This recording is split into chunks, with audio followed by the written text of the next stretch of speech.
All right, let's get right into it. We've all been there, right? You see a privacy policy, you scroll, and you click agree. But what if I told you that document isn't just a bunch of legal jargon? It's actually a direct promise, a promise the company makes to you about your data.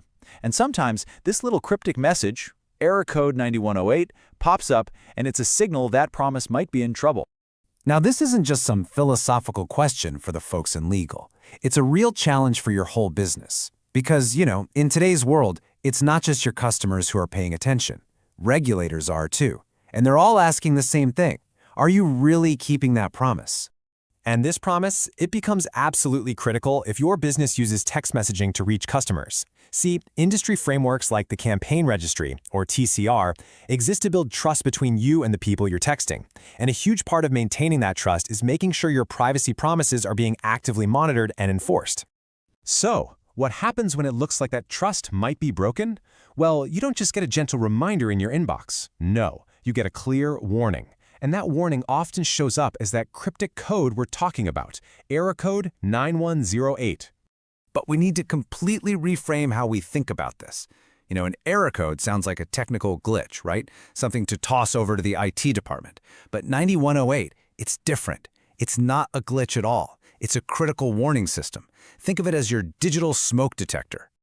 To put it simply, error code 9108 means there's a gap between what your privacy policy says you do with customer data and what your systems are actually doing behind the scenes. It's a direct signal of a compliance failure. I mean, think about it. You wouldn't get annoyed at a smoke detector beeping and just take the batteries out, would you? Of course not. You'd immediately start looking for the fire. The error code isn't the problem here. It's the alarm bell telling you there's a serious issue that needs your attention right now. So what sets this alarm off? Well, it's usually not something malicious. It can be as simple as your policy just being outdated. A really common one? The marketing team gets excited, adds a cool new analytics tool, but nobody tells legal to update the disclosures.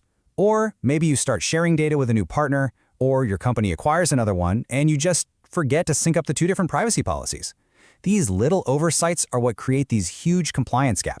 And ignoring that smoke detector, it has serious, serious consequences. We're not just talking about a text message campaign getting blocked. The financial and reputational stakes here are incredibly high. The cost of this breakdown can be absolutely staggering. Just look at Europe's GDPR. A serious violation there can lead to fines up to 4% of your company's global annual revenue. For a lot of businesses, a hit that big isn't just a fine, it's a potential death sentence. And don't think this is just a European problem. Here in the US, California's CCPA can slap you with a penalty of up to $7,500 per intentional violation. Now imagine multiplying that by thousands or even millions of users. The numbers can get out of control very, very quickly. But honestly, the fines are just the beginning. You're also opening yourself up to massive class action lawsuits. And maybe the most damaging thing of all is the loss of customer trust. Once that's gone, it can take years and a ton of money to even have a hope of getting it back. Okay, the alarm is blaring, the stakes are crystal clear. So what do you do now? Well, the good news is there's a very clear, very manageable path to fixing this and making sure that alarm stays off for good. It really boils down to a straightforward three-step fix. First, you audit. You have to map out every single way you collect, use, and share data. Second, you identify the gaps. Lay your audit results right next to your public privacy policy and circle every single mismatch. And third, you align. This is the big one. This is where you have to make a decision. And that align step gives you two fundamental choices.